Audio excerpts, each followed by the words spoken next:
Biogas বা আমাদের বাড়িতে যে আমরা বিভিন্ন গবাদি পশুর পালন করে থাকি তাদের যে উচ্ছিষ্ট গোবর, সেই গোবর থেকে আমরা যে গ্যাস উৎপাদন করি বায়োগ্যাস, সবাই আমরা জানি বায়োগ্যাসের সাথে পরিচিত। এখানে মিথেনের পরিমাণটা অনেক বেশি থাকে, তার সাথে কার্বন ডাই অক্সাইড থাকে। বাড়ির জ্বালানির যে চাহিদা এটা পরিপূর্ণ করতে পারে এবং তার সাথে সাথে আমরা চাইলে আরো কয়েকটা পরিবারকেও এই গ্যাস সাপ্লাই করে আমাদের জ্বালানির চাহিদা পূরণ করতে পারি। এরকমই একটা বাসায় আমরা এসেছি। আমার সাথে রয়েছেন মিলন সাহেব। আমরা ওনার বাসায় এসেছি ওনার প্রজেক্টটা দেখার জন্য।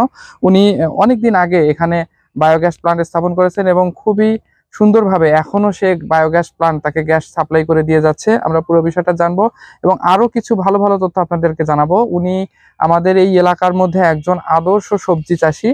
তার জমিতে বর্তমানে টমেটো চাষ করা হচ্ছে এবং কোনো প্রকার রাসায়নিক সার ব্যবহার ছাড়াই এখানে টমেটো চাষ হচ্ছে। আমরা পুরো বিষয়গুলো আজকের প্রতিবেদনের মাধ্যমে তুলে ধরার চেষ্টা করব। আপনি কেমন আছেন? আলহামদুলিল্লাহ। আমরা তো দেখলাম আপনার এটাই তো আপনার বায়োগ্যাস প্লান্ট নাকি? আপনি এটা কতদিন আগে স্থাপন করছেন? এটা 2001 সালে স্যার। 2001 সাল, এখন 2025 সাল, প্রায় 25 বছর হয়ে যাচ্ছে। এর মধ্যে কি এটা নিরবিচ্ছিন্ন ভাবে আপনাকে গ্যাস দিয়ে যাচ্ছে? হ্যাঁ, নিরবিচ্ছিন্ন ভাবে। কোনো কিছু এখন পর্যন্ত আমি কোনো মানে সমস্যার সম্মুখীন এখন পর্যন্ত হই নাই। যে কোনো একটা পরিবারে 2টা গরু থাকে, 2টা গরু যে গোবরটুকু হবে সেই গোবরটুকু শুধু এখানে নিয়ে এসে এর ভেতর ঢুকে দিবি, দিয়ে এটা গুলে দিয়ে দিবি, বাস। হয়তো একদিন পর পর দিল বা 2 দিন পর পর দিয়ে দিল, দেওয়ার পরে আর এটার থেকে আরেকটা যে গোবরটা ওই দিক দিয়ে বের হয়ে যাচ্ছে, এটা সর্বোচ্চ সার। এই সারটা যে জমিতে দেওয়া হবে সেই জমিতে রাসায়নিক সারের কোনো প্রয়োজন নাই। যদি দেয় তাহলে ওই জমিতে ফসল হবে না। আমি একদম 100%, আমি এই যাবৎ এই ধানের জমিতে এইগুলো করে আনতো, আমি অনেকগুলো মানে নষ্ট হয়ে গেছে, ধান বসকে গেছে বা পড়ে গেছে, অনেক সমস্যা হয়েছে।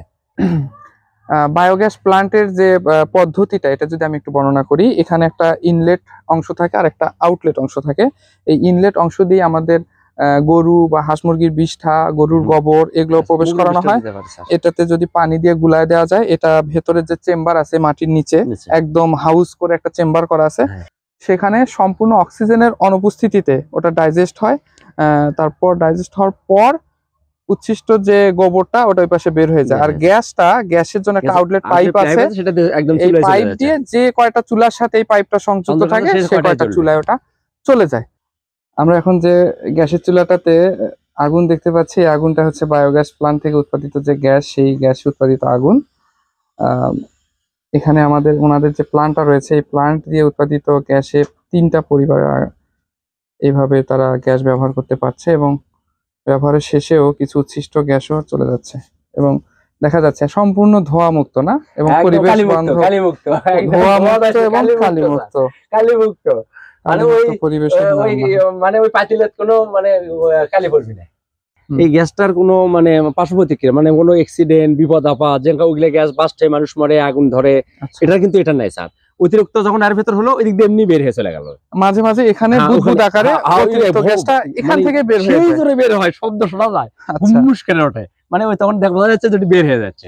সবচেয়ে একটা আশ্চর্যের বিষয় পারসিস্টেন্সি, তাই না মাসুদ সাহেব? যে 2000 সাল থেকে 2025 সাল পর্যন্ত এখন পর্যন্ত আমার 1 টাকা খরচ করা লাগেনি স্যার।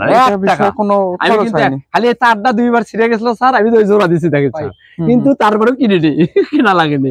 ওই যে টেপ দিয়ে জোড়া দিছি স্যার, ওই একটা 2খান দিয়ে ছিঁড়ে ফেলে দিছিল। এছাড়া আর কোনো সমস্যা হয়নি এখন পর্যন্ত।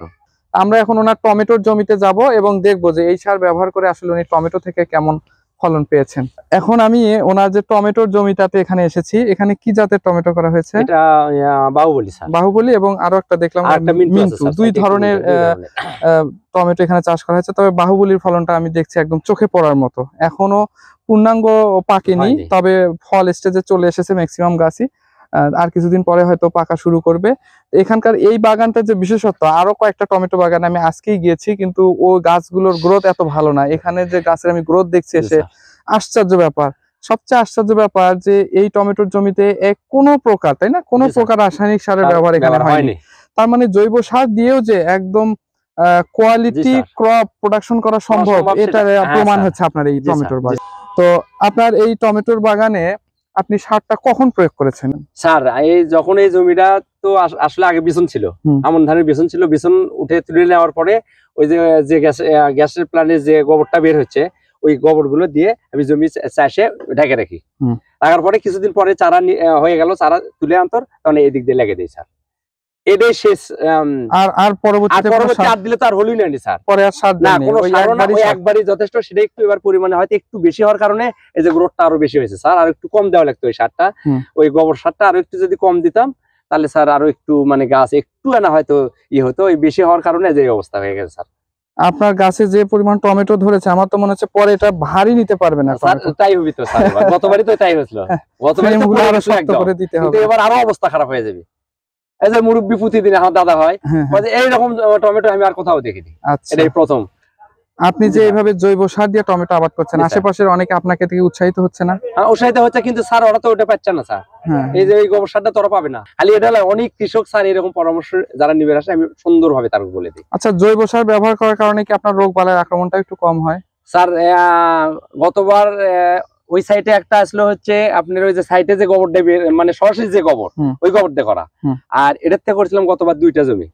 গতবার ওই যে ওইটা আর এটা, এই 2টা রোগ ব্যাধি অনেক কম ছিল আর ওটা বেশি ছিল। তার মানে এটা একদম রোগ ব্যাধি নাই বললেই চলে বর্তমানে এখন পর্যন্ত। মানে রোগের কোনো ঔষধ এখনো দেওয়া লাগেনি, শুধু হালকা একটু পোকার ওষুধ আর হচ্ছে এই যে ম্যানকোজেব গ্রুপের যে ওষুধগুলো এগুলো এটা যদি কোনো লক্ষণ দেখা যায় তখন সেক্ষেত্রে তখন প্রয়োজন মাফিক এবং মাত্রা অনুসারে অযথা না। না স্যার আমি এবার ব্যবহার করিনি স্যার, কারণ অযথাই দিয়ে স্যার অনেক টাকা পয়সা মিশে মানুষ নষ্ট হয় বা আমাকেও নষ্ট হয় স্যার। কারণ এখন তো কোনো সমস্যা আমার নাই, আমি কেন এত টাকার ওষুধ নিয়ে এসে এর উপরে দেবো স্যার? এত বালাইনাশক কেন দেব? ওটা একটা অপচয়। অথচ যদি কোনো এক ধরনের রোগের বা পোকার আক্রমণ হয় তখন দিয়ে দেব।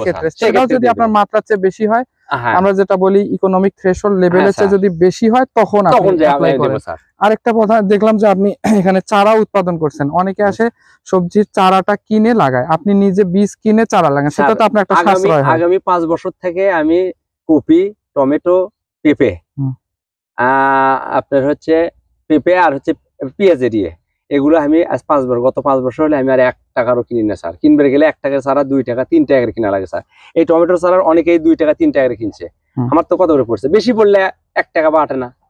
আর আমি স্যার চারা কিনছি হলে 1900 টাকার 2 প্যাকেট, আর আমি 2000 টাকা বেচছি, আমি লাগানোর পরেও 2000 টাকা বেচছি স্যার। আচ্ছা, আপনি একটু আমাদেরকে চারা উৎপাদনের প্রসেসটা বলেন শুরু থেকে শেষ। টমেটোর চারা যদি প্রথমে স্যার এই যে জৈব যে সারটা আছে এই সারগুলো দিয়ে কম করে হলেও 10 থেকে 12 দিন বা 15 দিন একদম চাপে রাখা লাগবে, এবং সারগুলো দিয়ে ওটা ঢেকে রাখা লাগবে স্যার।